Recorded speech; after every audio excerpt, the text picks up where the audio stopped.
नमस्कार दोस्तों, आपका स्वागत है आपके प्यारे से YouTube channel Ayush Dwivedi Rajat in short ADR पे। तो आज हम लोग बायोलॉजी सेक्शन में अपना first chapter living word start करेंगे।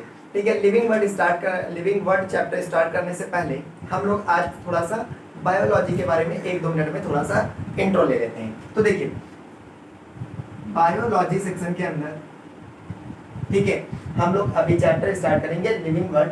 तो थोड़ा सा समझ लेते हैं बायोलॉजी एग्जैक्टली है क्या। तो देखिए, बायोलॉजी वर्ड जो है ये 1801 में सबसे पहले 2 बायोलॉजिस्ट थे। एक का नाम था sir Lamarck and second one was Treviranus. ठीक है, इन दोनों ने मिल करके सबसे पहले बायोलॉजी वर्ड को कॉइन किया था। मतलब एक ऐसी चीज के बारे में स्टडी करना जो लाइफ और लिविंग ऑर्गेनिज्म से रिलेटेड हो, उसको हम बायोलॉजी बोलेंगे। ये बात 1801 में सबसे पहले किसने कॉइन की थी? लेमार्क और ट्रेविरेनस ने की थी।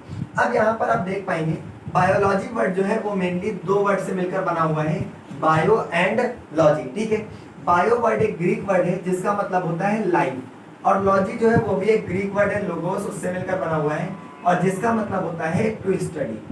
यानी कि बायोलॉजी में हम लोगों को किसके बारे में स्टडी करना होता है? लाइफ के बारे में स्टडी करना होता है। लाइफ के बारे में स्टडी करने का मतलब ये है कि लाइफ जो होती है वो होती है एक लिविंग ऑर्गेनिज्म का वो टाइम फेज जिसमें वो डिफरेंट एक्टिविटीज शो कर रहा हो।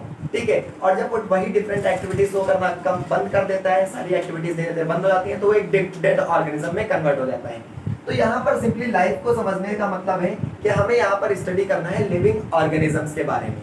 ठीक है, तो ये सभी चीजें हम किसके अंदर कवर करेंगे? बायोलॉजी सेक्शन के अंदर कवर करेंगे। उसके अलावा आपको एक बात और यहाँ पर सबसे फैक्चुअल ये बात पता होनी चाहिए कि हम लोग एरिस्टोटल, ठीक है, एक ग्रीक फिलोसोफर थे एरिस्टोटल। ठीक है, इनको हम लोग फादर ऑफ बायोलॉजी मानते हैं और फादर ऑफ बायोलॉजी के अलावा इन्हें हम फादर ऑफ जूलॉजी के नाम से भी जानते हैं। ठीक है, क्योंकि इन्होंने अपना एक बहुत अच्छा कंट्रीब्यूशन एनिमल्स की स्टडी में भी दिया था, जो हम लोग जूलॉजी जब पढ़ेंगे तब वहां कवर करेंगे। ठीक है, तो एरिस्टोटल को हम लोग फादर ऑफ बायोलॉजी भी मानते हैं और फादर ऑफ जूलॉजी भी मानते हैं। तो यानी एरिस्टोटल बायोलॉजी के लिए एक सबसे अहम इंसान रहे, क्योंकि इन्होंने ही बायोलॉजी के डेवलपमेंट में नींव रखी। ठीक है, तो यहाँ पर ये छोटी सी एक बेसिक सी जानकारी थी बायोलॉजी वर्ड के बारे में। तो चलिए बिना टाइम वेस्ट किए हम लोग अपना पहला चैप्टर स्टार्ट करते हैं, जिसका नाम है लिविंग वर्ल्ड। यानी एक ऐसी दुनिया के बारे में पढ़ेंगे हम जो डिफरेंट एक्टिविटीज परफॉर्म करती रहती है, और जब वो वही एक्टिविटीज करना बंद कर देती है तो वो लिविंग से कन्वर्ट हो जाती है डेड में। नॉन लिविंग एक अलग फैक्टर होता है। तो चलिए समझते हैं कि आखिर लिविंग वर्ड पढ़ने की हमें जरूरत क्यों है। तो देखिए, हम लोग अपने आसपास अलग अलग टाइप की चीजों को देखते हैं। जैसे कि हम लोग कुछ ऐसी चीजों को देखते हैं जो पहले एकदम स्मॉल सी होती हैं, फिर धीरे धीरे ग्रो करके एडल्ट में कन्वर्ट होती हैं। लाइक एक छोटा सा प्लांट बड़ा होकर के एक ट्री बन जाता है, एक छोटा सा बेबी जो न्यूबॉर्न बेबी होता है वो बड़ा होकर के एडल्टहुड में कन्वर्ट हो जाता है। ठीक है, तो ये डिफरेंट हम जो यहाँ पर एक्टिविटीज देखते हैं। उसके अलावा हम लोग देखते हैं कि कुछ ऐसे एनिमल्स होते हैं जो बहुत तेजी से दौड़ सकते हैं, तो कुछ ऐसे होते हैं जो बहुत स्लो चलते हैं। ठीक है, कुछ ऐसे ऑर्गेनिजम्स हैं जो हमें क्या होते हैं, बहुत हैवी, बहुत बड़े साइज के नजर आते हैं, लाइक एलिफेंट वगैरह। ठीक है, तो कुछ ऑर्गेनिजम्स ऐसे होते हैं जो बहुत छोटे लाइक एंट्स वगैरह।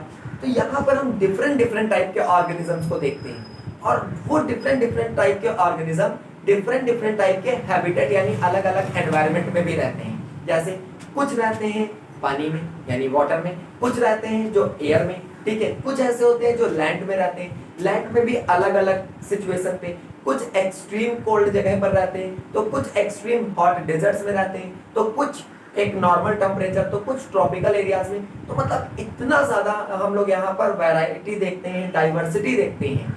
तो ऑब्वियस है, जरूरत होती है कि हम इतनी डाइवर्सिटी का एक दूसरे से लिंक निकालें। मतलब ये डिफरेंट ऑर्गेनिजम्स का क्या आपस में कोई लिंक है या नहीं, और वो लिंक कैसे इस्टेब्लिश होता है, और कोई लिंक होने के अलावा उन दोनों में क्या डिफरेंसेस हैं। इन सब के बारे में हमारे लिए बहुत जरूरी होता है कि हम इनके बारे में क्या करें, स्टडी करें। तो चलिए इन सब चीजों के बारे में स्टडी करने पर सबसे पहला हमारे पास दिमाग में क्वेश्चन आता है कि व्हाट इंडीड इज लाइफ। कि वास्तव में जीवन है क्या, लाइफ है क्या। तो वास्तव में लाइफ क्या है, इस बात को हम लोग कैसे समझें। तो यहाँ पर समझने का सबसे बेहतर तरीका है कि इस लाइफ को हम दो एस्पेक्ट्स में ले लें। एक टेक्निकल एस्पेक्ट में समझें और एक फिलोसफिकल एस्पेक्ट से समझें। फिलोसफिकल एस्पेक्ट क्या होता है, फिलोसफिकल एस्पेक्ट में हम बात करते हैं what is the aspect of life. कई बार होता नहीं है जब हम डिमोटिवेटेड होते हैं तो हमें लगता है यार हमारे जीवन का सही मायने क्या है, आखिर हम इस धरती पर आए हैं क्या करने, कभी कभी ऐसा लगता है। तो वो जो फिलोसफिकल वे होते हैं फिर अपने दोस्तों से पूछते हैं भाई क्या लगता है कि मेरे जीवन का उद्देश्य क्या होगा, मैं क्या कर पाऊंगा, क्या करूंगा आगे चल करके। तो ये सारे फिलोसफिकल एस्पेक्ट होते हैं। But biology relates with science and science believes in facts. ठीक है, तो हम लोग यहाँ पर एक साइंटिफिक फैक्ट के साथ इस बात को नहीं समझने की कोशिश करेंगे कि what is the aspect of life. हम यहाँ समझने की कोशिश करेंगे कि व्हाट इज लाइफ या लिविंग ऑर्गेनिज्म। ठीक है, तो यहां पर हम समझने की कोशिश करेंगे एग्जैक्टली टेक्निकल एस्पेक्ट से कि लाइफ है क्या या फिर लिविंग ऑर्गेनिजम्स क्या है। तो अब देखिए, अगर हम लिविंग ऑर्गेनिजम्स को समझना चाहते हैं कि वो क्या है, तो इसका सबसे बेहतर तरीका क्या होगा कि हम डिफरेंस क्रिएट करें कि लिविंग क्या है और नॉन लिविंग क्या है।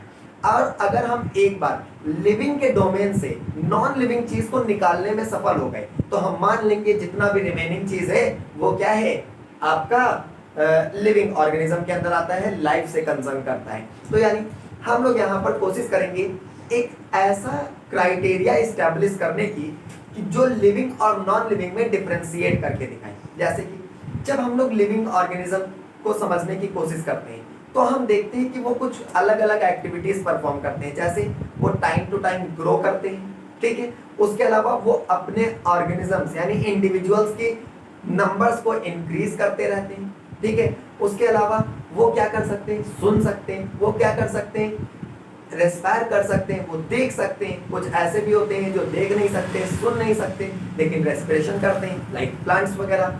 तो यहाँ पर हम देखते हैं अलग अलग ऑर्गेनिजम्स की वो मेन क्राइटेरिया क्या है जिस पर वो डिपेंड करते हैं। यानी अगर हम ये जानने में सफल हो जाएं कि ये और ये वो क्राइटेरिया हैं जो लिविंग ऑर्गेनिज्म के लिए बहुत जरूरी हैं, तो हम कह सकते हैं कि यही वो क्राइटेरिया है जो नॉन लिविंग के पास नहीं होंगे।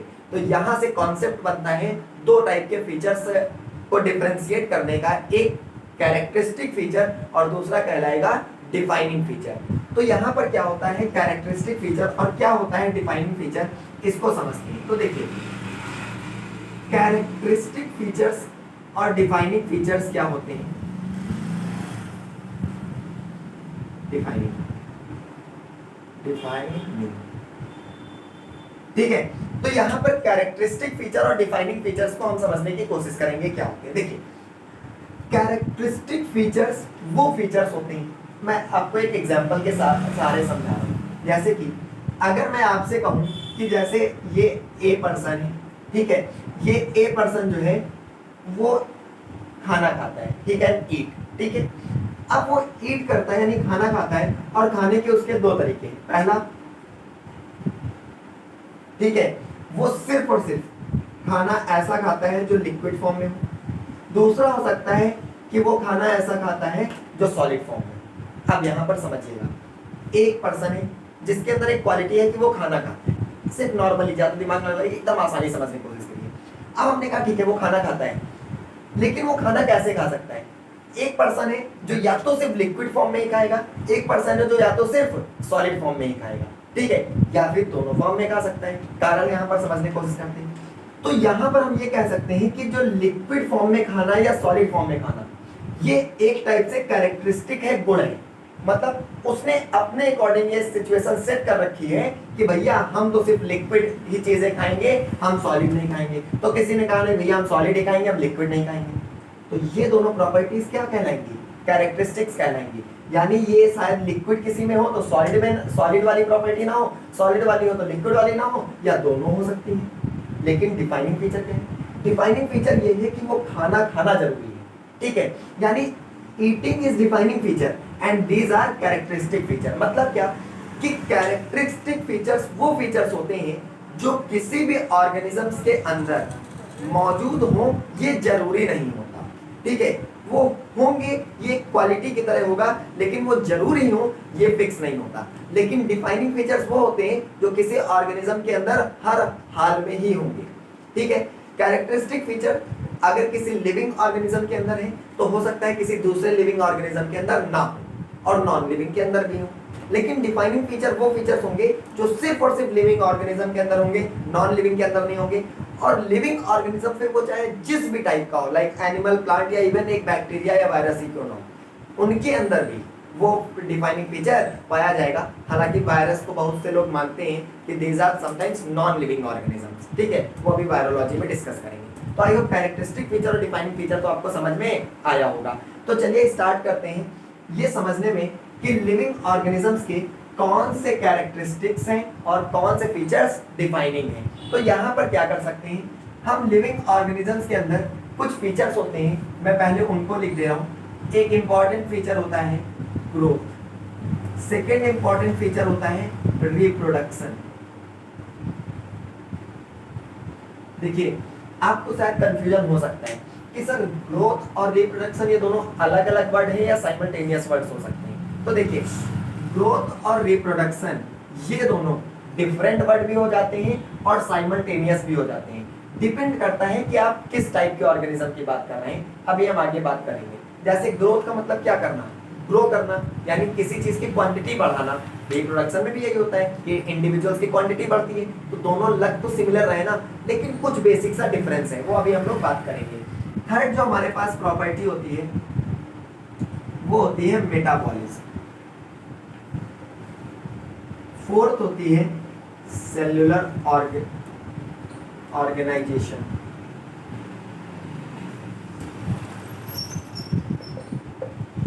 फिफ्थ वन जो प्रॉपर्टी है वो हमारी है क्या, कॉन्शियसनेस, ठीक है। तो ये हमारे पास टोटल 5 टाइप्स की क्या होती हैं, प्रॉपर्टीज होती हैं, जिनको हम लोग किसी लिविंग और नॉन लिविंग के बीच कंपेयर करके ये जानने की कोशिश करते हैं कि कौन से कैरेक्टरिस्टिक फीचर हैं और कौन डिफाइनिंग फीचर। मैं आसानी के लिए बता देना चाहता हूँ कि फोर्थ और फिफ्थ जो है इसको डिफाइनिंग फीचर मानते हैं और 1, 2 और 3 को हम कैरेक्टरिस्टिक फीचर मानते हैं। अब क्यों इनको कैरेक्टरिस्टिक और क्यों डिफाइनिंग मानते हैं, चलिए एक एक करके हम सबको समझते हैं। तो चलिए सबसे पहले स्टार्ट करते हैं अपने पहले फीचर से, जिसका नाम है क्या, ग्रोथ। तो देखिए ग्रोथ क्या होती है, ये हमारा कौन सा फीचर है, फर्स्ट फीचर है, ठीक है। तो ग्रोथ क्या होती है समझते हैं। तो देखिए किसी भी ऑर्गेनिज्म के अंदर हम ग्रोथ को उसकी ट्विन कैरेक्टरिस्टिक के आधार पर समझ सकते हैं। अब ये ट्विन कैरेक्टरिस्टिक्स क्या होती है, ट्विन कैरेक्टरिस्टिक के बिहाफ पर समझने का मतलब ये है कि हम ग्रोथ को 2 फॉर्म में देख सकते हैं। कितने फॉर्म्स में, 2 फॉर्म्स में। पहला इंक्रीज इन मास और दूसरा होता है increase in number of individuals. मतलब ग्रोथ के अंदर ट्विन कैरेक्टरिस्टिक को हम 2 तरीके से समझ सकते हैं। पहला इंक्रीज इन मास और दूसरा increase in number of individual. मतलब किसी भी चीज में ग्रोथ जो है वो या तो मास में होती है या तो इंडिविजुअल्स की क्वांटिटी का बढ़ जाना। इस टाइप से हम समझ सकते हैं। जैसे कि क्या, हम लोग अक्सर कहते हैं यार ज्यादा खा रहे हैं आजकल तो मोटे हो गए। मैं अपने आप को नहीं कह रहा हूँ, आपने देखे होंगे बहुत से लोग, ठीक है। मैं तो, मेरा तो ग्रोथ रुका हुआ है थोड़ा सा। तो यहाँ पर क्या है कि लोग क्या होते हैं, कहते हैं, अक्सर कहते हैं यार तुम बहुत चौड़ियाए जा रहे हो खा खा करके, है ना। तो यहाँ पर क्या है कि वो जो ग्रोथ है वो आपके किस में शो करती है, ग्रोथ मास में ग्रोथ शो करती है। आपका मास इंक्रीज हो रहा है। जबकि increase in number of individual का मतलब क्या है, कई बार कहते नहीं है भाई शादी वादी करेंगे, अपने 3-4 बच्चे हो जाएंगे, फिर उनको पढ़ाएंगे, एकदम लाइफ सेटल, है ना। तो वो जो आप ग्रोथ के बारे में सोच रहे हो, 3-4 पता नहीं कितना सोचा हो, है ना। तो वो जो ग्रोथ है उसमें वो ग्रोथ क्या है, इंडिविजुअल्स की क्वांटिटी का बढ़ना। तो यहाँ पर क्या है कि हम ट्विन कैरेक्टरिस्टिक के अंदर 2 टाइप की ग्रोथ देखते हैं। पहला इंक्रीज इन मास और दूसरा increase in number of individual. अब आप ये कह सकते हैं sir increase in number of individual का मतलब आप क्या कहना चाह रहे हैं कि रिप्रोडक्शन से। तो देखिए अभी मैंने आपको कहा था ग्रोथ और रिप्रोडक्शन कई पॉइंट पर सिमिलर नजर आते हैं और कई पॉइंट पर अलग अलग नजर आते हैं। कैसे समझते हैं? तो देखिए, हमारे पास जितने भी ऑर्गेनिजम्स नजर आते हैं, ठीक है, हम उन्हें दो कैटेगरीज में डिवाइड कर सकते हैं। लिविंग ऑर्गेनिज्म की बात कर रहा हूँ, अभी नॉन लिविंग की बात नहीं कर रहा हूँ। उन्हें दो कैटेगरी में डिवाइड कर सकते हैं। पहला यूनिसेल्युलर, मतलब उसमें ओनली वन सेल मौजूद है, सिंगल सेल मौजूद है, ठीक है। दूसरा होता है क्या? Multi cellular. मल्टी सेल्युलर मतलब क्या? मोर देन वन सेल, एक से ज्यादा सेल मौजूद होंगी। तो हम ऑर्गेनिजम्स को दो कैटेगरी में डिवाइड कर सकते हैं, यूनिसेल्युलर और मल्टी सेल्युलर। सेल क्या होता है? तो मैं सिर्फ सिंपल सी बात बता दूं कि अगर मान लो जैसे ये आपके सामने बोर्ड दिख रहा है और ये बोर्ड के कोई एक ऑर्गेनिज्म होता, तो उसका मान लो इतना सा हिस्सा क्या कहलाता? सेल। अब यही सारे पार्ट्स इसमें कंटिन्यू जुड़ करके क्या करते? पूरा बोर्ड बनाते। तो हम इस छोटे से पार्ट को क्या कह सकते हैं? सेल। हालांकि मैंने इस छोटे से पार्ट को जो बनाया है, शायद आप देख पा रहे हो, आपको अच्छा खासा बड़ा सा नजर आ रहा होगा, मगर जो ऑर्गेनिजम्स होते हैं उनके अंदर जो सेल मौजूद होता है, उस सेल का जो साइज होता है वो आपका होता है माइक्रोमीटर्स में। किसमें होता है? माइक्रोमीटर्स में। बहुत स्मॉल स्मॉल से होते हैं, आपको नेकेड आइज से नजर नहीं आते। आपको इसके लिए क्या करना पड़ता है? माइक्रोस्कोप का इस्तेमाल करना पड़ता है, ठीक है। तो यानी इतने छोटे छोटे सेल्स मिलकर के क्या करते हैं? कोई ऑर्गेनिज्म बनाते हैं। तो यूनिसेल्युलर मतलब एक छोटा सा ये ब्लॉक अकेला मौजूद होगा, मल्टीसेल्युलर मतलब ढेर सारे ब्लॉक मौजूद होंगे, और इसको हम लोग आगे अभी चैप्टर में कवर करने वाले हैं। आई होप समझ पा रहे हैं कि यूनिसेल्युलर और मल्टीसेल्युलर अब क्या होता है। तो देखिए, जो यूनिसेल्युलर है यानी जिनके पास खुद सेल की क्वांटिटी ही एक है, ठीक है, वो मास में ग्रोथ कैसे करेंगे?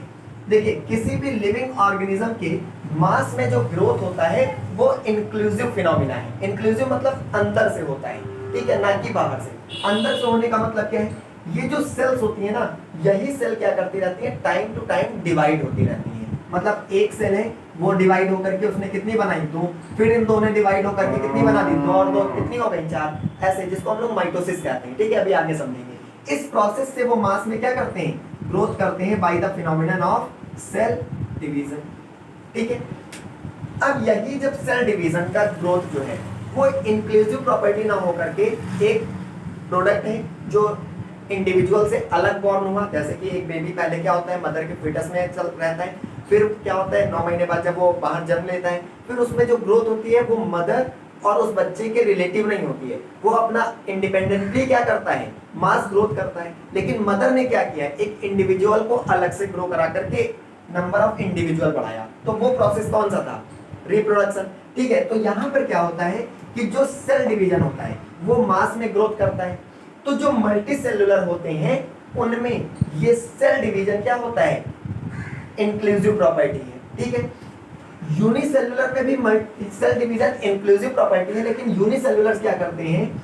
वो जैसे एक सेल है, बेचारों के पास एक ही सेल है, वो एक सेल ही क्या हो जाएगी? डिवाइड हो जाएगी दो न्यू सेल्स में। किसमें डिवाइड हो जाएगी? दो न्यू सेल्स में। तो देखिए, सेल ग्रोथ की साथ ही साथ नंबर ऑफ इंडिविजुअल पर बढ़े। तो यहाँ पर हम ये कह सकते हैं कि इंक्रीज इन मास और increase in number of individual, ये यूनिसेल्युलर के लिए साइमल्टेनियस प्रोसेस है, यानी एक ही टाइम पर एक साथ होते हैं। जबकि मल्टी सेल्युलर में ये दोनों फिनोमिनन अलग अलग होते हैं। आई होप समझ में आया होगा कि ये कॉन्सेप्ट क्या है यूनिसेल्युलर और मल्टी सेल्युलर में मास ग्रोथ और इंडिविजुअल ग्रोथ का, ठीक है। मल्टी सेल्युलर में ही ये कॉन्सेप्ट बन जाता है रिप्रोडक्शन, और वो रिप्रोडक्शन कैसा होता है? सेक्सुअल भी हो सकता है या एसेक्सुअल हो सकता है, ये भी हम सेकेंड पॉइंट में कवर करेंगे। उसके अलावा मल्टी सेल्युलर में जो ग्रोथ है वो क्या होती है? आप डिफरेंट डिफरेंट ऑर्गेनिज्म में डिफरेंट डिफरेंट टाइम पीरियड तक होती है। जैसे प्लांट्स में जो ग्रोथ है वो टिल लाइफ, मतलब बेबी जो वो छोटा सा एक सीड की फॉर्म में होता है, उससे लेकर ट्री बनने तक, और जब तक वो ट्री डेड ना हो जाए तब तक वो रेगुलर होता रहता है, क्योंकि उसमें एक टिश्यू पाई जाती है जिसको एपिकल मेरिस्मेटिक टिश्यू बोलते हैं, अभी आगे कवर करेंगे। जबकि ह्यूमंस में जो ग्रोथ है वो एक स्पेसिफिक टाइम तक होती है, उसके बाद वो ग्रोथ रुक जाती है, जैसे हाइट का बढ़ना, ठीक है। तो ये सब ग्रोथ क्या होती है? कि स्पेसिफिक टाइम तक होती है। तो यहाँ पर क्या होता है? ये मल्टी सेल्युलर में ग्रोथ होती है। अब आपको लग रहा होगा सर फिर ये ग्रोथ जो है ये तो हो रही है लिविंग ऑर्गेनिजम्स में ही, तो ये कैरेक्टरिस्टिक फीचर क्यों है, डिफाइनिंग फीचर क्यों नहीं? तो इसका कारण क्या है समझिए। हमने कहा सिंपली इंक्रीज इन मास, किस प्रोसेस से हो रहा है ये बात नहीं। तो इंक्रीज इन मास तो होता है नॉन लिविंग में भी, by the process of accumulation. Accumulation का मतलब होता है एकत्रीकरण, इकट्ठा हो जाना। जैसे कि आपने देखा होगा कई जो पहाड़ होते हैं छोटे छोटे से होते हैं, फिर अगल बगल से उन पर डस्ट आकर के जमती रहती है और वो क्या होते हैं, बहुत बड़े साइज के बन जाते हैं। ठीक है, तो यानी नॉन लिविंग ऑर्गेनिजम्स भी टाइम टू टाइम क्या करते रहते हैं, ग्रो करते रहते हैं by the process of accumulation. तो ग्रोथ तो उनमें भी हो रही है, ठीक है, और ग्रोथ लिविंग में भी हो रही है। तो अगर इसको डिफाइनिंग फीचर होना तो होता तो क्या होता कि ये चीज सिर्फ और सिर्फ किसमें होती, आपके लिविंग ऑर्गेनिज्म में। नॉन लिविंग में किसी भी तरीके से ना हो रही होती, किसी भी प्रोसेस से ना हो रही होती। इसलिए ग्रोथ को हम लोग बोलते हैं क्या, एक कैरेक्टरिस्टिक फीचर, ना कि डिफाइनिंग फीचर। आई होप इतनी बात आपको समझ में आई होगी। तो अब हम लोग बढ़ते हैं क्या अपने सेकेंड फीचर की तरफ, जिसका नाम है क्या, रिप्रोडक्शन। तो देखिए भाई, रिप्रोडक्शन में क्या होता है, रिप्रोडक्शन में जो होता है, कोई भी जो ऑर्गेनिज्म होता है, लिविंग ऑर्गेनिज्म, ठीक है, वो नंबर ऑफ इंडिविजुअल्स को टाइम टू टाइम क्या करता रहता है, इंक्रीज करता रहता है। क्यों, क्योंकि अगर किसी को वजूद बना के रखना है तो पीढ़ियां तो आनी ही चाहिए ना भाई। जैसे कि अगर मान लीजिए मैं हूँ, ठीक है, हालांकि मैं यहाँ पर कोई भी ऐसा कमेंट नहीं कर रहा हूँ जो आप कंट्रोवर्सी करें या कि सब में देखिए पैट्रियोटिकल बात कर रहे हैं, ठीक है। तो मैं सिंपली आपको एक एग्जांपल देना चाह रहा हूँ कि घर में जब कोई बेबी आता है, ठीक है, तो होता क्या है, वो उस वंश को आगे बढ़ाता है, चाहे वो एक मेल बेबी हो या फीमेल। लोगों के सोच पर डिपेंड करता है कि वो कैसे सोचते हैं, ठीक है। और अगर वो बेबी ना हो तो क्या होता है, उसके बाद वो पीढ़ी वहीं पर रुक जाती है, कोई भी जेनेटिक ट्रांसफर नहीं होता, वहीं से काम खत्म।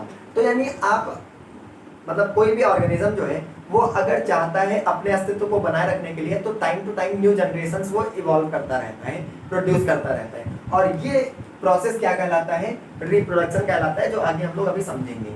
तो रिप्रोडक्शन जो है वो डिफरेंट ऑर्गेनिजम्स में डिफरेंट कैटेगरी का होता है। इसको हम सिंपली दो पार्ट में डिवाइड कर सकते हैं। एक होता है सेक्सुअल रिप्रोडक्शन और दूसरा होता है एसेक्सुअल रिप्रोडक्शन।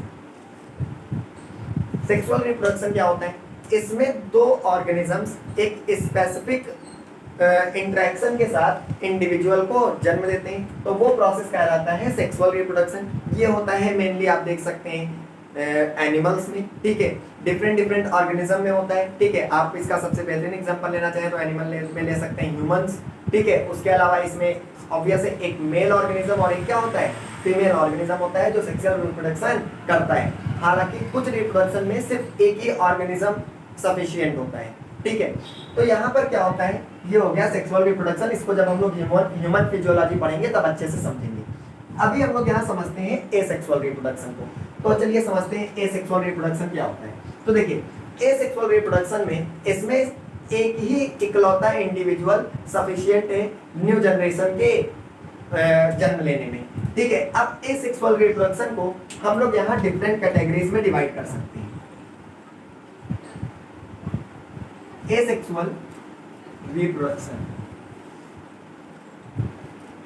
जो एसेक्सुअल रिप्रोडक्शन होता है, ठीक है, वो डिफरेंट टाइप्स का होता है। इसी में सबसे पहला जो आपका आता है वो कहलाता है फिजन। क्या होता है, फिजन। सेकेंड जो एसेक्सुअल रिप्रोडक्शन की कैटेगरी है वो है तुम्हारे क्या, फ्रैगमेंटेशन। तीसरी है रीजनरेशन। चौथी है बडिंग। फिफ्थ है आपकी जो सबसे इंपॉर्टेंट वन, ठीक है, फिजन हो गया, fragmentation, regeneration, budding, spore formation. Sixth one is vegetative propagation. ये हमारे पास 6 टाइप से या 6 तरीके के मेथड्स होते हैं जो एसेक्सुअल रिप्रोडक्शन के अंदर आते हैं। मतलब ये सभी एक्टिविटीज ऐसी एक्टिविटीज हैं, ठीक है, जो एक सिंगल लिविंग ऑर्गेनिज्म ही परफॉर्म करता है। जबकि सेक्सुअल रिप्रोडक्शन के अंदर क्या था, 2 लिविंग ऑर्गेनिजम्स चाहिए होते हैं। और उसके अलावा सेक्सुअल रिप्रोडक्शन में किसी भी लिविंग ऑर्गेनिज्म के पास एक वेल डिफाइंड रिप्रोडक्शन सिस्टम भी होता है, जबकि एसेक्सुअल रिप्रोडक्शन के लिए कोई एक वेल डिफाइंड रिप्रोडक्शन सिस्टम मौजूद नहीं होता। स्पोर फॉर्मेशन में स्पोरेंजियम होता है, लेकिन उसको भी वेल डिफाइंड नहीं मानते हैं, ठीक है। तो यहाँ पर चलिए आप समझते हैं एक एक करके इन सभी को अभी समझ लेते हैं, ताकि हमें आगे आसानी रहे जब मैं कहूँ कि भैया बैक्टीरिया में देखो फिजन एसेक्सुअल रिप्रोडक्शन हो रहा है, तो आप समझ पाए कि ये प्रोसेस कैसे होते हैं। तो चलिए एक एक करके आप सभी हम टाइप्स ऑफ रिप्रोडक्शन सिस्टम को समझते हैं, जो है एसेक्सुअल टाइप ऑफ रिप्रोडक्शन। इसमें सबसे पहला जो था वो था फिजन। फिजन के अंदर हम लोग दो टाइप के एसेक्सुअल रिप्रोडक्शन देखते हैं। पहला होता है बाइसेक्सुअल फिजन, और दूसरा होता है हमारे पास क्या, मल्टीपल फिजन, और इसको हम लोग बाइनरी फिजन भी कहते हैं, बाइफिजन को, सॉरी बाइनरी फिजन, ठीक है, मल्टीपल फिजन, ठीक है। तो हमारे पास यहाँ पर क्या होता है, फिजन दो टाइप का होता है, एक होता है बाइनरी फिजन और दूसरा होता है मल्टीपल फिजन। तो चलिए समझते हैं बाइनरी फिजन क्या होता है। तो बाइनरी फिजन जो होता है वो मेनली देखा जाता है प्रोटोजोअन्स में और अमीबा, प्रोटोजोअन्स में और बैक्टीरियाज में, बैक्टीरियाज कहना चाहिए, बैक्टीरियम कह सकते हैं, ठीक है। तो जो हमारे पास बाइनरी फिजन होता है वो किसमें होता है, अमीबा, अमीबा जो कि एक प्रोटोजोआ है, ठीक है। और प्रोटोजोअन्स क्या होते हैं, प्रोटिस्ट्स होते हैं, ठीक है। पहले प्रोटोजोअन्स को भी हम लोग एनिमल की कैटेगरी में रखते थे, बाद में हमारे डिफरेंट टाइप्स के डिस्कवरीज के बाद ये पता लग चला कि भैया इनको जो है एनिमल कहना सही नहीं होगा, इसलिए इनको रखा गया एक अलग किंगडम में जिसका नाम है प्रोटिस्टा किंगडम, ठीक है। तो अमीबा, दूसरे होते हैं बैक्टीरियम जो मोनेरा किंगडम में आते हैं, ठीक है। तो अब इनमें कैसे होता है बाइनरी फिजन, चलिए एक एग्जांपल के सारे समझते हैं। अमीबा तो आप लोगों ने कहीं ना कहीं किसी न किसी क्लास में इसका डायग्राम तो देखा ही होगा, रैंडम सा डायग्राम होता है, ऐसा ऐसा कुछ भी बना लो, है ना, ठीक है। ये आपका क्या है, अमीबा पूरी तरीके से क्लोज होता है। तो मैं इस थोड़ा सा कॉम्प्लेक्स की जगह सिंपल रखने के लिए एक सर्कुलर शेप मान ले रहा हूँ, ठीक है। ये सपोज अमीबा है, ठीक है। ये अमीबा की जो सबसे आउटर मोस्ट क्या होगी, सेल मेम्ब्रेन होगी, और उसके अंदर ये सब साइटोप्लाज्म होगा, सेमी लिक्विड समझ लो, एक सेमी लिक्विड टाइप का मटेरियल होगा। और यहाँ बीच में जो हमने ये स्पॉट बनाया है, दिस इज न्यूक्लियस। ये क्या होता है, न्यूक्लियस होता है। न्यूक्लियस क्या है, सिंपल सी बात है, इस टोटल अमीबा का ये ब्रेन है, समझ लो, ठीक है।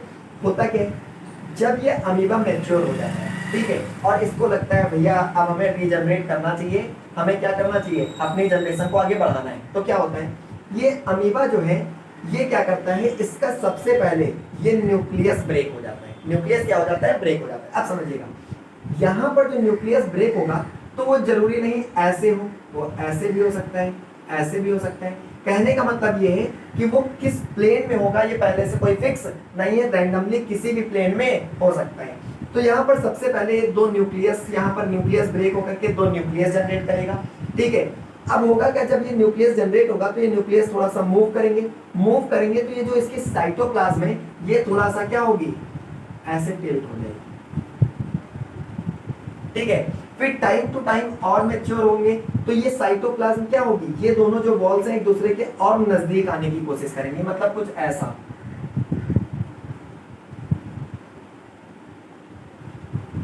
ठीक है। फिर एक टाइम क्या होगा, और मैच्योर होने के बाद ये यहां से क्या हो जाएंगे, दोनों ब्रेक हो जाएंगे, और जैसे ही ब्रेक होंगे तो क्या होगा, दो नए इंडिविजुअल्स फॉर्म होंगे। और यहाँ पर आप देख पा रहे हैं एक इंडिविजुअल से दो इंडिविजुअल का बनना मतलब स्प्लिटिंग हो रही है, और स्प्लिटिंग का मतलब ये क्या होता है, फिजन। तो यहाँ पर जो फिजन हो रहा है, और आपका ये फिजन जो है बाइनरी फिजन क्यों है, क्योंकि यहाँ पर एक इंडिविजुअल ने कितने प्रोडक्ट तैयार किए, दो प्रोडक्ट तैयार किए, इसलिए इसमें क्या वर्ड आया हुआ है, बाइनरी, यानी इंडिविजुअल्स की क्वांटिटी कितनी होगी, इन नंबर 2 होगी। इसमें ये जो है हमारी मदर सेल हो जाती है, और ये दोनों हमारी क्या हो जाती है, डॉटर सेल हो जाती है। फर्दर ये फिर दोनों अलग अलग मैच्योर होंगे, ये दोनों रेप्लिकेट करेंगे, और ऐसे क्या करते रहते हैं, कंटिन्यूअसली ग्रो करते रहते हैं।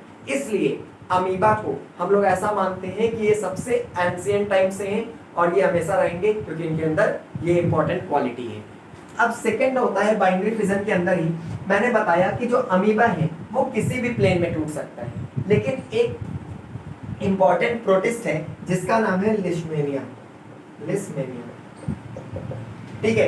इसी की वजह से एक डेडली डिसीज होती है जिसका नाम है कालाजार। क्या नाम है? कालाजार। इंडिया के अंदर बड़ा डोमिनेंट है। आप अपने यूपी में ही, ईस्टर्न यूपी में चले जाइए, ईस्ट साइड के यूपी में, तो ये बड़ा डोमिनेंट डिजीज नजर आती है। और मलेरिया के बाद सेकेंड डेडली डिजीज होती है कालाजार, जो एक मॉस्किटो इस लेशमेनिया को ला करके हमारी बॉडी में इंजेक्ट कर देता है। फिर ये लेशमेनिया अमीबा लाइक फिजन करता है, जिसकी वजह से नंबर ग्रो करते हैं और कोई भी क्या होती है, डिजीज पूरी तरीके से फैल जाती है बॉडी में। लेशमेनिया कैसा होता है, तो आप अभी इसमें साइड में इमेज लगी होगी, उस इमेज में आप देख पाएंगे कि लेशमेनिया कैसा है। मैं आपको सिंपली ऐसे बना करके दिखा रहा हूँ। यहाँ पर कुछ ऐसा होता है, ठीक है, ये यहाँ पर न्यूक्लियस है, यहाँ पर एक ऐसे फ्लैजला होता है। फ्लैजला एक हेयर लाइक स्ट्रक्चर होता है जो किसी भी ऑर्गेनिज्म के अंदर, जिसके अंदर फ्लैजला होता है, उसको दो चीजें प्रोवाइड करता है, या तो फूड कैप्चरिंग में मदद करेगा या फिर लोकोमोशन में मदद करेगा, या दोनों काम कर पाएगा। ठीक है, अभी आगे पढ़ते जाएंगे तो समझते जाएंगे।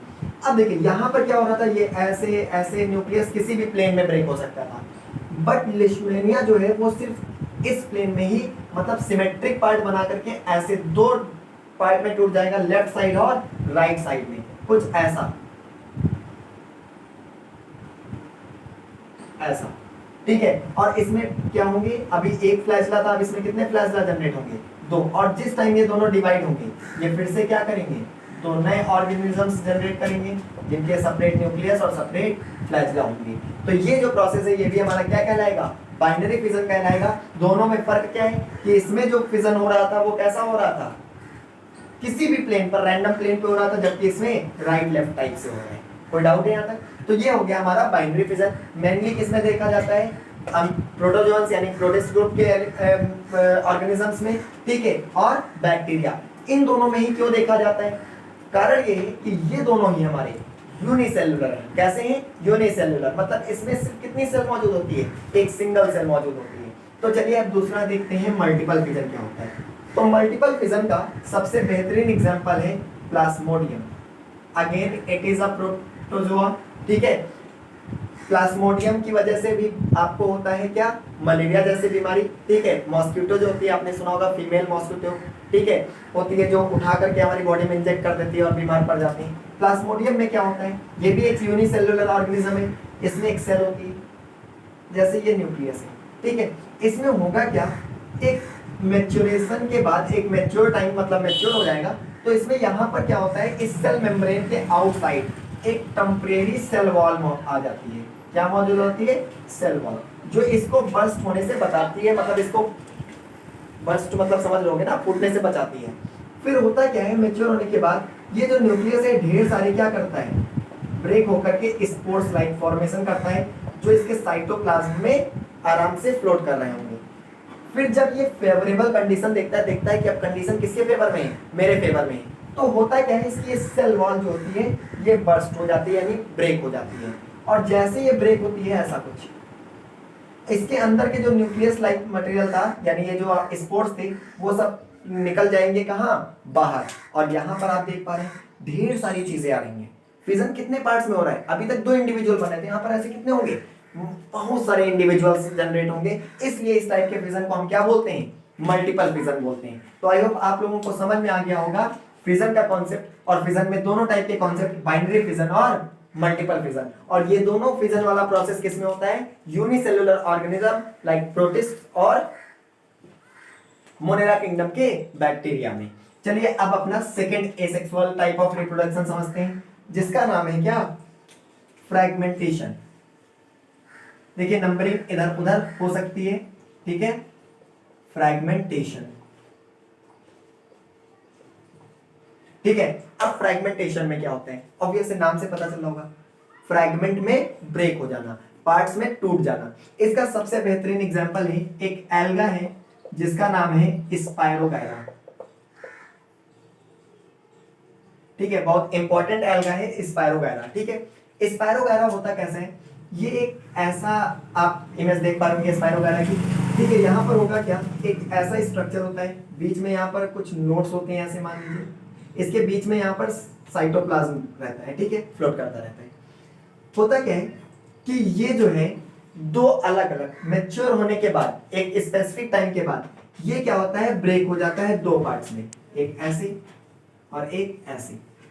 फिर होता क्या है, अब ये जो दिन दो नए पार्ट्स में ब्रेक हो गया है, ये दोनों पार्ट्स क्या होंगे, एक स्पेशल टाइप के सेल्स कंटेन करते हैं, जिसकी वजह से फर्दर फिर से क्या करते हैं, ग्रो होकर के मैच्योर हो जाते हैं और न्यू स्पाइरोगैरास फॉर्म करते हैं। तो ये जो हमारा प्रोसेस है ये कौन सा है, फ्रेगमेंटेशन। बड़ा सिंपल सा है, जैसे पेन है, ये मार्क देखिए, आप मार्कर देख पा रहे हैं, ठीक है। इस मार्कर में दो पार्ट है, एक कैप का पार्ट है और ये दोनों एक मैच्योर होने के बाद क्या हो गए, ब्रेक हो गए। ब्रेक होने के बाद ये दोनों इंडिविजुअल्स अलग अलग हैं, एक दूसरे से कोई रिलेशन नहीं है, लेकिन इनमें कुछ ऐसी सेल्स होती हैं जो इन्हें कंटिन्यूअसली क्या कराती हैं, ग्रो कराती हैं, और ये फिर से बड़े होकर के क्या बन जाएंगे, दो नए इंडिविजुअल्स बन जाएंगे। ये प्रोसेस हमारा कहलाता है क्या, फ्रैगमेंटेशन। और इसका सबसे बेहतरीन एग्जांपल कौन है, स्पाइरोगैरा है, ठीक है। अब अगला जो हमारे पास लोग third type of asexual reproduction देखते हैं, जिसका नाम है रीजनरेशन, ठीक है। तो देखिए रीजनरेशन कैसे होता है, इसको समझने से पहले हम लोग समझ लेते हैं रीजनरेशन कितने टाइप का होता है। तो एक कहलाता है ट्रू रीजनरेशन और एक कहलाता है फॉल्स रीजनरेशन, ठीक है। अब यहाँ पर ट्रू रीजनरेशन किसमें होता है, तो ट्रू रीजनरेशन का सबसे बेहतरीन एग्जांपल है प्लेनेरिया, ठीक है, जिसको हम लोग फ्लैट वॉर्म्स भी बोलते हैं, ठीक है, जो अपने आता है एनिमल किंगडम के अंदर, ठीक है। तो ये एक एनिमल जो मल्टी सेलुलर ऑर्गेनिज्म है, ठीक है। तो यहाँ पर क्या होता है कि प्लेनेरिया जो है हमारे पास, ठीक है, ऐसा होता है, अगर आप इसका डायग्राम देख पा रहे होंगे, वैसे तो डायग्राम, ठीक है, ऐसा कुछ प्लेनेरिया दिखता है, ठीक है।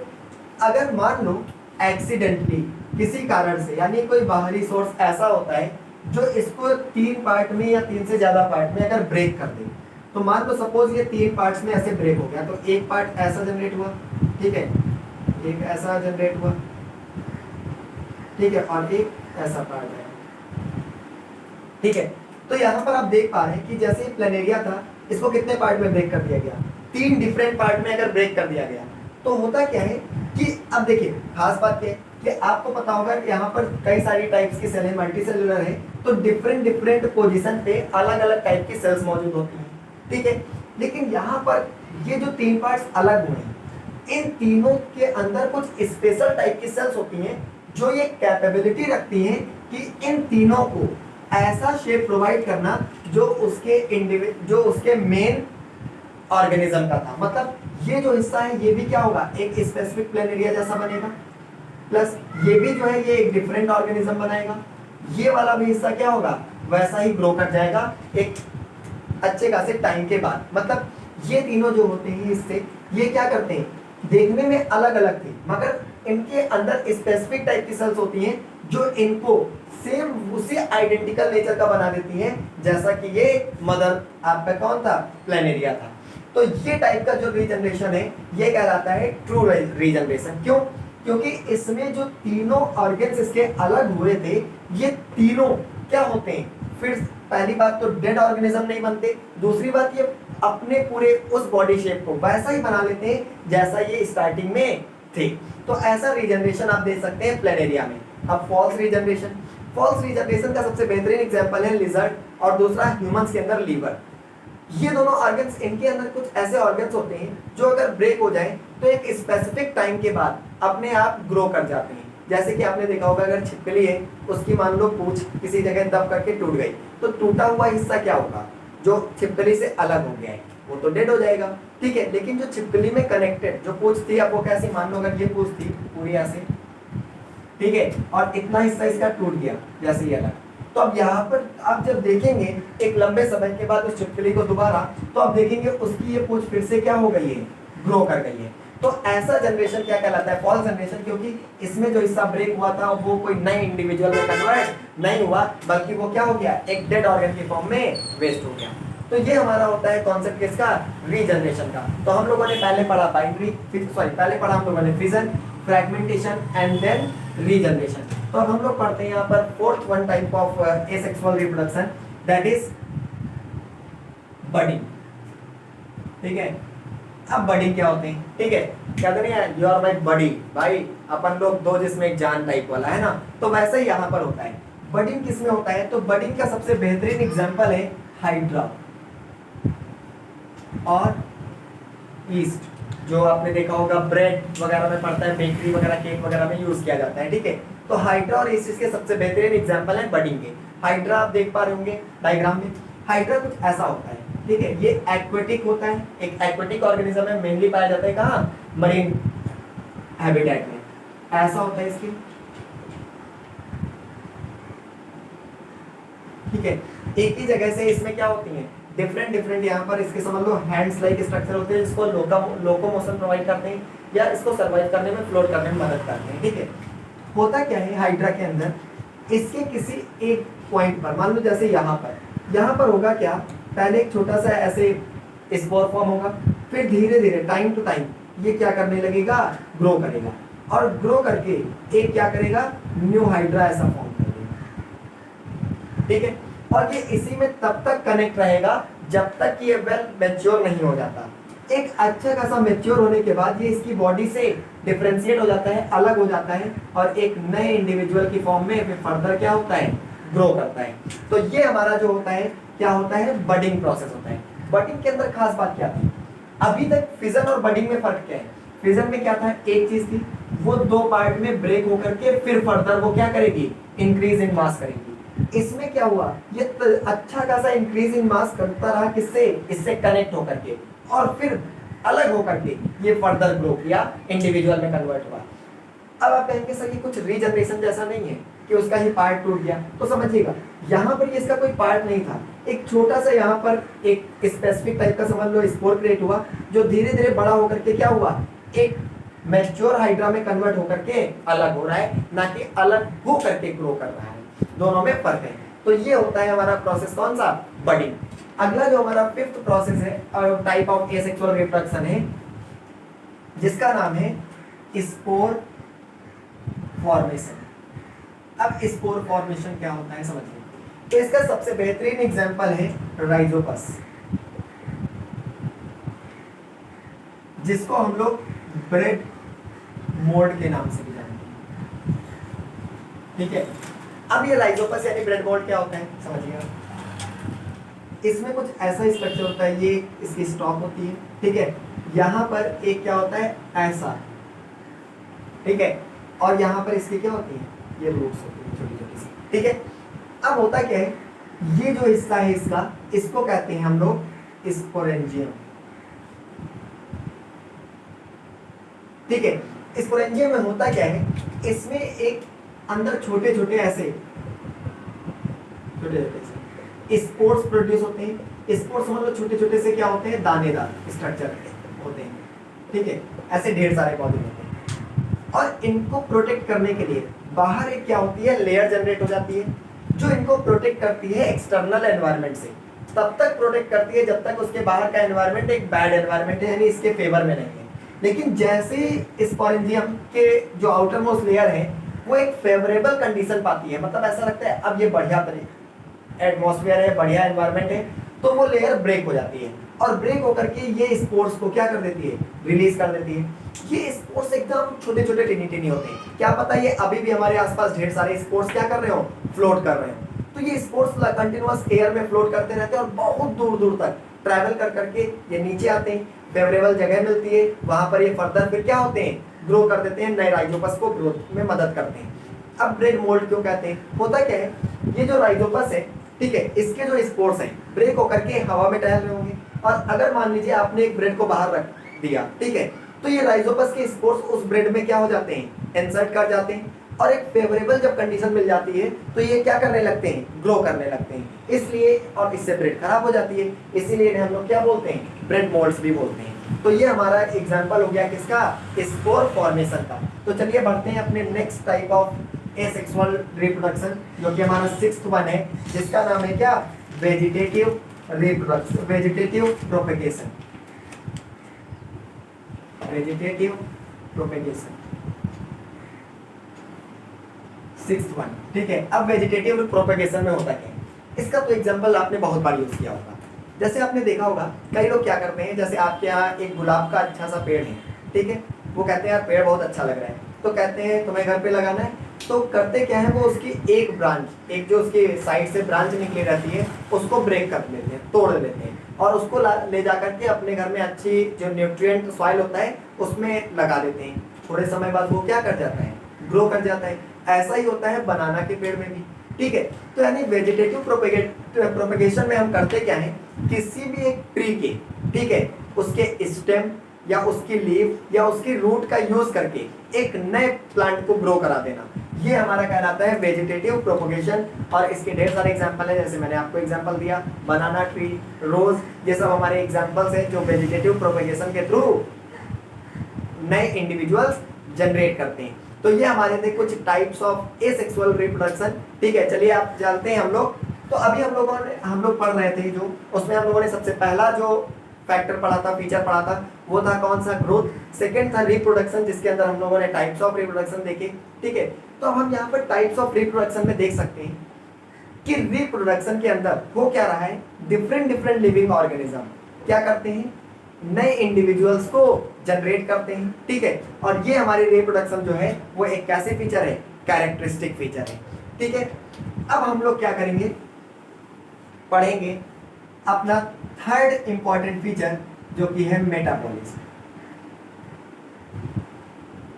ठीक है, मेटाबॉलिज्म क्या होता है, तो देखिए हमारी बॉडी के अंदर जितनी भी केमिकल रिएक्शन चल रही हैं उन सबका जो सम होता है वो कहलाता है मेटाबॉलिज्म। मतलब जब हम कोई फूड इंजेक्ट करते हैं, इंजेक्शन होता है फूड का, ठीक है, उसके बाद फूड का पूरे बॉडी में डिफरेंट जो भी केमिकल रिएक्शन के थ्रू अलग अलग प्रोसेस चल रहे हैं, उन सारे प्रोसेसेस का जो सम होता है उसको हम क्या बोलते हैं, मेटाबॉलिज्म। दो टाइप का होता है, एनाबॉलिक और कैटाबॉलिक। ये हम मेटाबॉलिज्म जब पढ़ेंगे तब समझेंगे।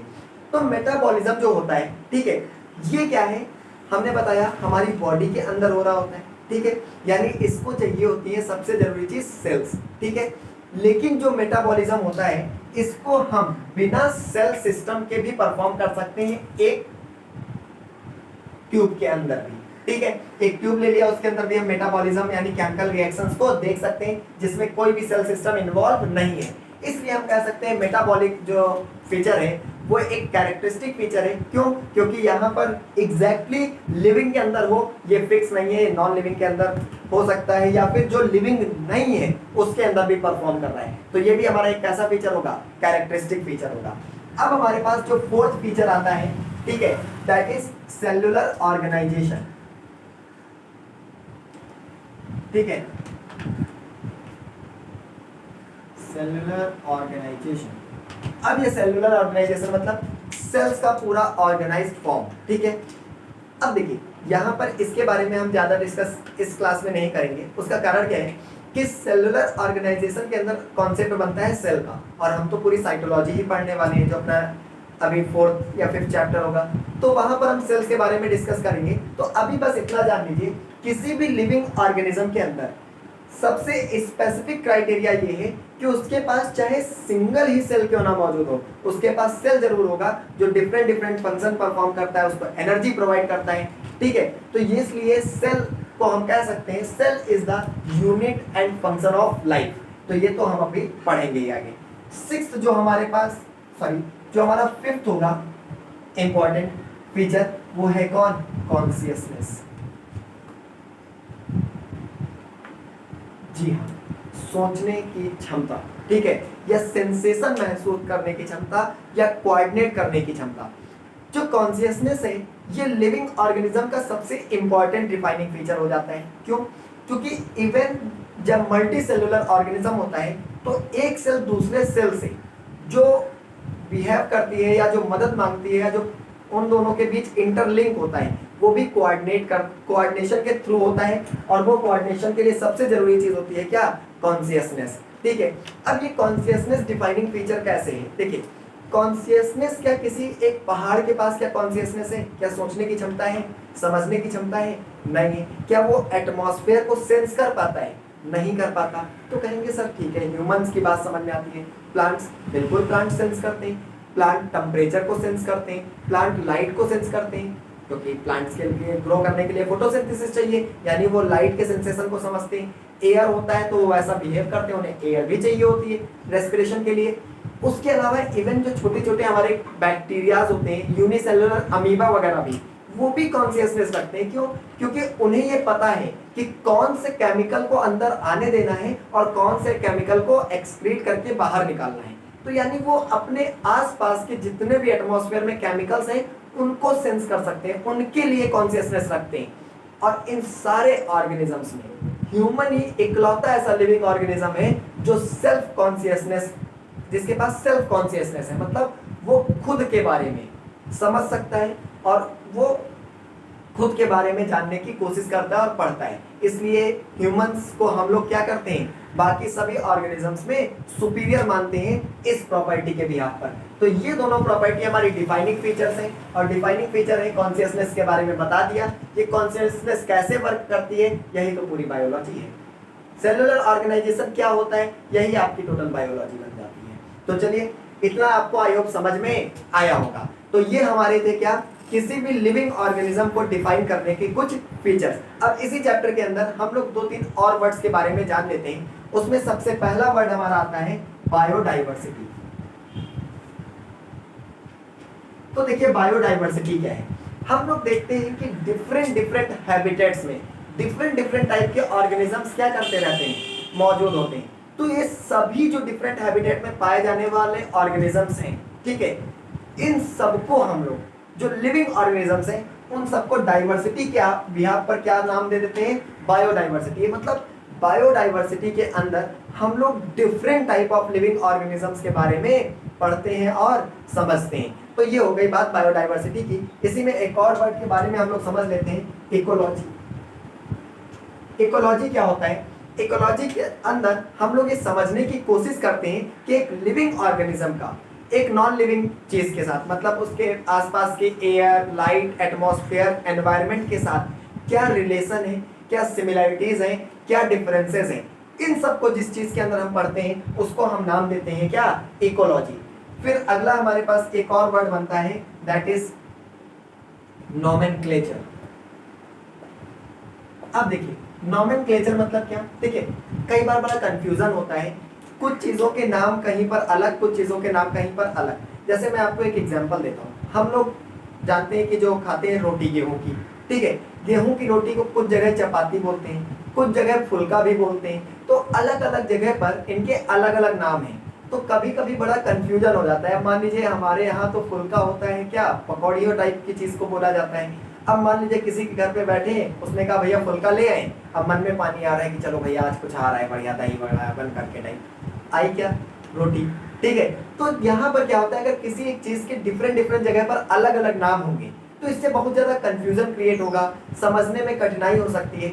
इसलिए सभी साइंटिस्ट ने क्या किया, ये कोशिश की समझने की कि भैया एक काम करते हैं, ऐसा कंफ्यूजन ना हो, इसलिए एक ऑर्गेनिज्म वो चाहे अमेरिका में मिले, चाहे आपके यूरोपियन कंट्रीज में मिले, एशिया में कहीं मिले, कहीं भी वो स्पेसीज मिलती है तो उसका नेम क्या होना चाहिए, सेम होना चाहिए। तो ये नेमिंग करने की जो प्रोसेस होती है वही हमारा कहलाता है क्या, नोमेनक्लेचर। तो नोमेनक्लेचर के लिए सबसे जरूरी फैक्टर है क्या, फर्स्ट फैक्टर वो है आइडेंटिफिकेशन। भाई पहले किसी को आप आइडेंटिफाई करोगे, पहचानोगे, तभी तो उसका नाम रख पाओगे। इसलिए नोमेनक्लेचर के अंदर हम लोग पहले क्या करते हैं, किसी स्पेसीज के बारे में सही से उसको समझते हैं, उसके बिहेवियर को समझते हैं, फिर आइडेंटिफाई करते हैं कि एग्जैक्टली वो है क्या वो एनिमल की कैटेगरी में आता है, प्लांट की कैटेगरी में आता है, या इसका कुछ अलग ही रूप है, जैसे कि वायरस वगैरह, ठीक है। उनको तो कई लोग मानते हैं कि नॉन लिविंग ऑर्गेनिज्म है, तो कई मानते हैं नहीं भैया लिविंग ऑर्गेनिज्म है। तो ये सब चीजों को हम आइडेंटिफाई करके उन्हें अलग अलग कैटेगरीज में रखते हैं। अगली चीज आती है कि आखिर नोमेनक्लेचर किया कैसे जाता है। तो देखिए नोमेनक्लेचर के अंदर होता क्या है, जितने भी प्लांट्स होते हैं उनका नोमेनक्लेचर करने के लिए एक संस्था बनाई गई, ठीक है, ICBN, ठीक है, international code of botanical nomenclature.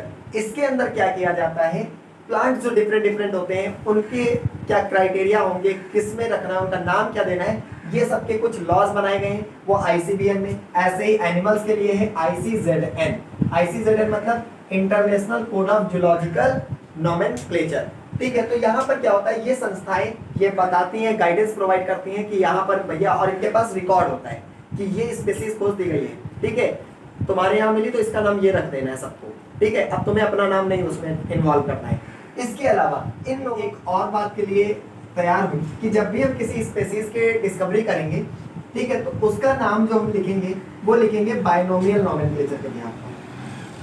Binomial nomenclature के बिहाफ। अब बाइनोमियल नोमेनक्लेचर में क्या होता है समझिए। बाइनोमियल नोमेनक्लेचर में हम लोग करते क्या है, उसके नाम में दो वर्ड्स का यूज करते हैं। पहला जो वर्ड होता है वो रिप्रेजेंट करता है उसके जीनस को, और दूसरा जो वर्ड होता है वो रिप्रेजेंट करता है उसकी स्पेसीज को। ठीक है, अब आप देख रहे होंगे मैंने जीनस का पहला वर्ड कैपिटल और स्पेसीज का सेकेंड पहला वर्ड स्मॉल में बनाया। क्यों? क्योंकि जब भी जीनस लिखेंगे तो पहला वर्ड कैपिटल रहेगा, स्पेसीज जो लिखेंगे उसका वर्ड कैसा रहेगा, स्मॉल लेटर में लिखा जाएगा, और इतनी दूर दूर नहीं लिखा जाएगा, इन दोनों को पास पास में लिखा जाएगा। ठीक है, जैसे कि हम लोग यहाँ पर चलिए कुछ एग्जाम्पल देख लेते हैं अलग अलग से। ठीक है, तो जैसे कि पहला एग्जाम्पल लेते हैं मैन का। तो मैन का जो जीनस है उसका नाम है क्या, होमो। ठीक है, और जो इसकी स्पेसी है वो है क्या, सेपियंस। ठीक है, दूसरा हम एग्जाम्पल ले सकते हैं किसका, ले सकते हैं गार्डन पी का। गार्डन पी का है पाइसम सैटिवम। ठीक है, उसके अलावा जो हाउस फ्लाई होती है आपने देखा होगा घर में जो मक्खी होती है, ठीक है, उसका भी एग्जांपल ले सकते हैं। लेकिन उससे पहले आसान सा एक एग्जांपल ले लेते हैं कोबरा का। होता है ना कोबरा है ना खतरनाक, तो उसका है नाजा, नाजा नाजा नाजा है ना, आसान रहता है याद रखने में, नाजा नाजा। उसके अलावा कई लायन फैमिली में आती है यानी पैंथर फैमिली में आती है। तो उसमें सबसे पहले जैसे आपका है कौन, लायन, तो लायन का क्या होता है, पैंथरा लियो। ठीक है, उसके अलावा होता है कौन, टाइगर। ठीक है, टाइगर का होता है पैंथरा टिग्रिस, टिग्रिस। ठीक है, ऐसे कुछ पैंथर जो होता है उसका होता है पैंथरा पार्डस। ठीक है, तो ये कुछ हमारे एग्जांपल्स होते हैं। उसके अलावा आप जानते होंगे एक इंपॉर्टेंट है जैसे कैट, उसका होता है पेलिस डोमेस्टिका। ठीक है, काऊ जो होता है उसका नाम होता है बॉस इंडिकस। ठीक है, तो ये ढेर सारे एग्जांपल्स हैं। आई होप आप कोई भी रेफरेंस बुक उठा करके इसको याद कर सकते हैं, ऐसे कुछ इंपॉर्टेंट। तो इसमें ये जो चीज़ लिखी है ये स्पेसीज है, सॉरी जीनस है, और ये जो चीज़ इधर लिखी हुई है ये क्या है, स्पेसीज है। क्या होता है जीनस, क्या होता है स्पेसीज, ये सब हम लोग पढ़ेंगे अपने नेक्स्ट चैप्टर बायोलॉजिकल क्लासिफिकेशन में। तो आई होप आप सभी लोगों को ये पूरा लिविंग वर्ड चैप्टर बहुत अच्छे से समझ में आया होगा। जिन लोगों ने भी पूरा वीडियो देखा है वेट कर कीजिए नेक्स्ट वीडियो के लिए जिसका नाम होगा बायोलॉजिकल क्लासिफिकेशन। चलिए मिलते हैं अपने नेक्स्ट वीडियो में। सब्सक्राइब करना, लाइक करना और कमेंट करना ना भूलें। ओके, जय हिंद, जय भारत।